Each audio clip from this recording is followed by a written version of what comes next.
आप सभी श्रोतागण को बिंदु तिवारी का सादर नमस्कार। मेरे YouTube चैनल पर आप सभी श्रोतागण का मैं हार्दिक स्वागत और अभिनंदन करती हूँ। आइडिया जनरेशन सेगमेंट में आज का थॉट ऑफ द डे, मैं कौन हूँ। चलिए हम आपको एक स्टोरी के माध्यम से रूबरू कराएंगे कि मैं कौन हूँ। देखिए, बात कुछ इस तरीके की है। एक था भिखारी।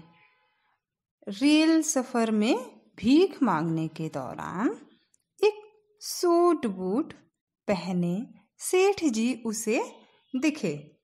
उसने सोचा कि यह व्यक्ति बहुत अमीर लगता है, इससे भीख मांगने पर यह मुझे जरूर अच्छे पैसे देगा। वह उस सेठ से भीख मांगने लगा। भिखारी को देखकर उस सेठ ने कहा, तुम हमेशा मांगते ही हो, क्या कभी किसी को कुछ देते भी हो? भिखारी बोला, साहब मैं तो भिखारी हूँ, हमेशा लोगों से मांगता ही रहता हूँ। मेरी इतनी औकात कहाँ की किसी को कुछ दे सकूं। सेठ, जब किसी को कुछ दे नहीं सकते तो तुम्हें मांगने का भी कोई हक नहीं है। मैं एक व्यापारी हूँ और लेन देन में ही विश्वास करता हूँ।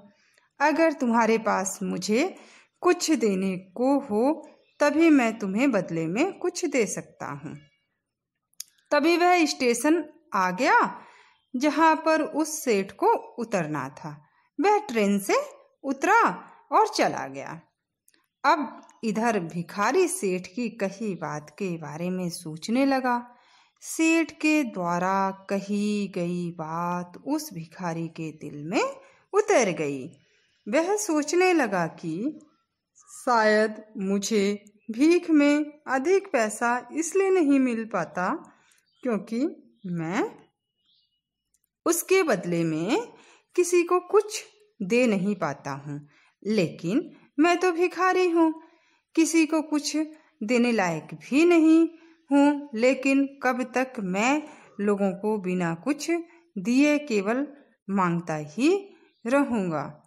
बहुत सोचने के बाद भिखारी ने निर्णय किया कि जो भी व्यक्ति उसे भीख देगा तो उसके बदले में वह भी उस व्यक्ति को कुछ जरूर देगा। लेकिन अब उसके दिमाग में यह प्रश्न चल रहा था कि वह खुद भिखारी है तो भीख के बदले में वह दूसरों को क्या दे सकता है। इस बात को सोचते हुए दिन भर गुजरा, लेकिन उसे अपने प्रश्न का कोई उत्तर नहीं मिला। दूसरे दिन जब वह स्टेशन के पास बैठा हुआ था तभी उसकी नजर कुछ फूलों पर पड़ी जो स्टेशन के आसपास के पौधों पर खिल रहे थे। उसने सोचा, क्यों ना मैं लोगों को भीख के बदले कुछ फूल दे दिया करूं। उसको अपना यह विचार अच्छा लगा और उसने वहां से कुछ फूल तोड़ लिए। वह ट्रेन में भीख मांगने पहुंचा। जब भी कोई उसे भीख देता तो उसके बदले में वह भीख देने वाले को कुछ फूल दे देता। उन फूलों को लोग खुश होकर अपने पास रख लेते थे। अब भिखारी रोज फूल तोड़ता और भीख के बदले में उन फूलों को लोगों में बांट देता था। कुछ ही दिनों में उसने महसूस किया कि अब उसे बहुत अधिक लोग भीख देने लगे हैं। वह स्टेशन के पास के सभी फूलों को तोड़ लाता था। जब तक उसके पास फूल रहते थे तब तक उसे बहुत से लोग भीख देते थे, लेकिन जब फूल बांटते बांटते खत्म हो जाते तो उसे भीख भी नहीं मिलती थी। अब रोज ऐसा ही चलता रहा। एक दिन जब वह भीख मांग रहा था तो उसने देखा कि वही सेठ ट्रेन में बैठे हैं, जिसकी वजह से उसे भीख के बदले फूल देने की प्रेरणा मिली थी। वह तुरंत उस व्यक्ति के पास पहुंच गया और भीख मांगते हुए बोला, आज मेरे पास आपको देने के लिए कुछ फूल हैं, आप मुझे भीख दीजिए, बदले में मैं आपको कुछ फूल दूंगा। सेठ ने उसे भीख के रूप में कुछ पैसे दे दिए और भिखारी ने कुछ फूल उसे दे दिए। उस सेठ को यह बात बहुत पसंद आई।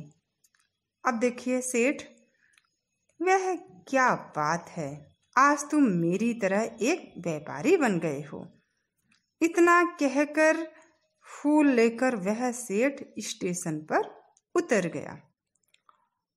लेकिन उस सेठ द्वारा कही गई बात एक बार फिर से उस भिखारी के दिल में उतर गई। वह बार बार उस सेठ के द्वारा कही गई बात के बारे में सोचने लगा और बहुत खुश होने लगा। उसकी आंखें अब चमकने लगी। उसे लगने लगा कि अब उसके हाथ सफलता की वह चाबी लग गई है जिसके द्वारा वह अपने जीवन को बदल सकता है। वह तुरंत ट्रेन से नीचे उतरा और उत्साहित होकर बहुत तेज आवाज में ऊपर आसमान की ओर देखकर बोला, मैं भिखारी नहीं हूँ, मैं तो एक व्यापारी हूँ। मैं भी उस सेठ जैसा बन सकता हूँ, मैं भी अमीर बन सकता हूँ। लोगों ने उसे देखा तो सोचा कि शायद यह भिखारी पागल हो गया है। अगले दिन से वह भिखारी उस स्टेशन पर फिर कभी नहीं दिखा। एक वर्ष बाद इसी स्टेशन पर दो व्यापारी सूट बूट पहने हुए यात्रा कर रहे थे। दोनों ने एक दूसरे को देखा तो उनमें से एक ने दूसरे को हाथ जोड़कर प्रणाम किया और कहा, क्या आपने मुझे पहचाना? सेठ, नहीं तो शायद हम लोग पहली बार मिल रहे हैं। भिखारी, सेठ जी आप याद कीजिए, हम पहली बार नहीं बल्कि तीसरी बार मिल रहे हैं। सेठ, मुझे याद नहीं आ रहा है, वैसे हम पहले 2 बार कब मिले थे? अब पहला व्यक्ति मुस्कुराया और बोला, हम पहले भी 2 बार इसी ट्रेन में मिले थे। मैं वही भिखारी हूँ जिसको आपने पहली मुलाकात में बताया कि मुझे जीवन में क्या करना चाहिए और दूसरी मुलाकात में बताया कि मैं वास्तव में कौन हूँ। नतीजा यह निकला कि आज मैं फूलों का एक बहुत बड़ा व्यापारी हूँ और इसी व्यापार के काम में दूसरे शहर जा रहा हूँ। आपने मुझे पहली मुलाकात में प्रकृति का नियम बताया था जिसके अनुसार हमें तभी कुछ मिलता है जब हम कुछ देते हैं। लेन देन का यह नियम वास्तव में काम करता है। मैंने यह बहुत अच्छी तरह महसूस किया है, लेकिन मैं खुद को हमेशा भिखारी ही समझता रहा। इससे ऊपर उठकर मैंने कभी सोचा ही नहीं था और जब आपसे मेरी दूसरी मुलाकात हुई तब आपने मुझे बताया कि मैं एक व्यापारी बन चुका हूँ। अब मैं समझ चुका था कि मैं वास्तव में एक भिखारी नहीं बल्कि व्यापारी बन चुका हूँ। सत्य बात है, आप किससे मिलते हैं और वो आपको किस तरीके की शिक्षा देता है, क्योंकि हम कहीं भी किसी भी समय कुछ भी सीख सकते हैं। वो कोई भी हो सकता है, राह चलते लोग भी हो सकते हैं, आपके अपने भी हो सकते हैं, आपके दोस्त हो सकते हैं, आपके टीचर्स हो सकते हैं, छोटा बच्चा भी हो सकता है। तो देखिए, कई बार हम अपने आप को पहचान नहीं पाते, हम अपनी हुनर को नहीं पहचान पाते, हम अपनी कला को नहीं पहचान पाते, हम अपनी ताकत को नहीं पहचान पाते हैं, अपने पावर को नहीं पहचान पाते हैं, हम अपने अंदर की शक्ति को नहीं पहचान पाते हैं। केवल देखिए, जरूरत होता है सही मार्गदर्शक की, और अगर किसी के जीवन में सही मार्गदर्शक करने वाला मिल जाता है तो सच में जीवन सुखमय बन जाता है और जीवन में हर तरक्की संभव हो जाती है, क्योंकि ईश्वर की प्रेरणा हर जगह हर किसी के लिए हमेशा मिलती रहती है। कई बार जीवन में आपके कोई ऐसा व्यक्ति भगवान के रूप में मिल जाता है, वो आपके पूरे जीवन को सुधार देता है।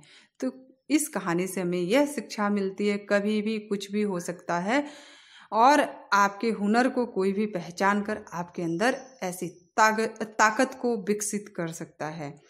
तो इस कहानी से आप लोग भी बहुत सीखेंगे, ऐसी मैं उम्मीद करती हूँ। और नेक्स्ट वीडियो में हम फिर आपसे मिलते हैं। इस वीडियो को उन तक ज़रूर शेयर करिए जो इंटरनेट सेवा से वंचित हैं।